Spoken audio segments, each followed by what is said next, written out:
రోజు రోజుకి సైబర్ నేరాలు మరింత పెరుగుతున్నాయి. సైబర్ నేరగాళ్లు కొత్త మార్గాల్లో సామాన్యులను టార్గెట్ చేస్తున్నారు.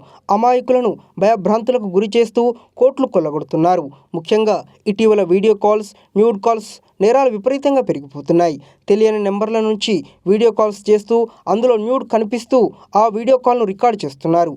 ఆ వీడియోను వారికి పంపి బ్లాక్మెయిల్కు దిగుతున్నారు.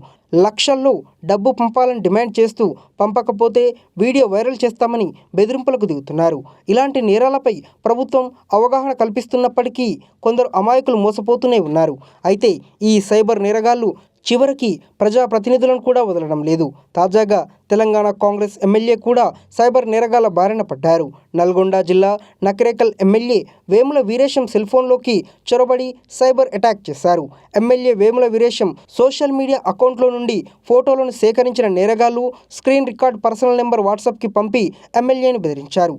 చివరకు తనపై జరుగుతున్న సైబర్ అటాక్పై స్థానిక పోలీసులకు ఎమ్మెల్యే ఫిర్యాదు చేశారు. నకిరేకల్ ఎమ్మెల్యే వేముల వీరేశం తన అనుచరులతో మాట్లాడుతున్న సమయంలోనే సైబర్ నేరగాళ్ల నుంచి వీడియో కాల్ వచ్చింది. అనుకోకుండా కాల్ తీసుకోవడంతో ఒక్కసారిగా నగ్నంగా ఉన్న వ్యక్తి వీడియో కాల్లో కనిపించారు. దీంతో ఆయన వెంటనే కాల్ కట్ చేశారు. అనంతరం వాట్సాప్ చాటింగ్ ద్వారా మెసేజీలు పంపి ఎమ్మెల్యేను బెదిరించారు సైబర్ నేరగాళ్లు. తాము అడిగినంత డబ్బులు పంపాలని, లేకపోతే వీడియోలు, ఫోటోలు సోషల్ మీడియాలో అప్లోడ్ చేస్తామని బ్లాక్మెయిల్ చేశారు. దీంతో అప్రమత్తమైన ఎమ్మెల్యే వీరేశం పోలీసులను ఆశ్రయించారు. పోలీసుల సలహాతో సైబర్ నేరగాళ్ల నెంబర్ను ఎమ్మెల్యే వీరేశం బ్లాక్ చేశారు. అనంతరం ఆయన మాట్లాడుతూ సైబర్ నేరగాళ్ల నుంచి తెలియని నెంబర్ల నుంచి వీడియో కాల్స్ వస్తే ఎవరూ ఎత్తొద్దని సూచించారు. అనుమానాస్పద కాల్స్పై పోలీసులకు ఫిర్యాదు చేయాలని తెలిపారు.